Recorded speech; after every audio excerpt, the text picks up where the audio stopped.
Assalamualaikum warahmatullahi wabarakatuh. Simkuring topik Fatur Rahman menuju aya di jalan Gunung Pereng gitu. Itu aya bakso legend Gunung Pereng. Jadi aya pasti ada mau kunci legend gitu. Kang Denny tah suka-duka kita. Biasanya Denny itu manusia ikan, Denny manusia ahli ada mau kunci. Terlaki kan ada mau kunci ya. Oh, pengalaman ada mau kunci. Ahli napisan, kopi para wargi, berjogi-jogikan kunci, Kang Denny ya. Nu mangga payeuneun basa Gunung Pereng. Ulah hari uang kualitasnya saya bisa.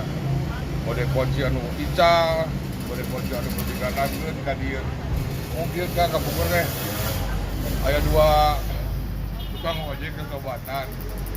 Terus orang teh kaget, margi sobat teh gampil bisa dalian ke Bogor. Jadi harus gue dekat teh. Aing mana cun gampil pisan dengan ke Bogor teh upacarana gampil. Tah ada mah duplikat kunci Jaguar gitu kan.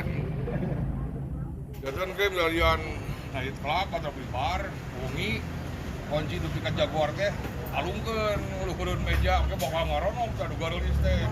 Gitu carana. Ada mah tah sobatan Kang Denny duplikat kunci Jaguar. Wongina kana night club lapar dialungkeun nya. Ulah kaseuri teu aya isihan nu nyampurkeun ka mejana. Ngasaluzurian gitu. Ayeuna lapor ka janganna. Geuning urang geus nyieun kunci Jaguar. Anggar we anu nyampurkeun. Umur tepatna. Ya pantes mane mah tuh. Kunci Jaguar dialungkeun, helm teu dibuka. Helmna teh. Atur nu tong ilap. Ada mah kunci di Kang Denny. Ahlina Gunung Pereng. Wassalamualaikum warahmatullahi wabarakatuh.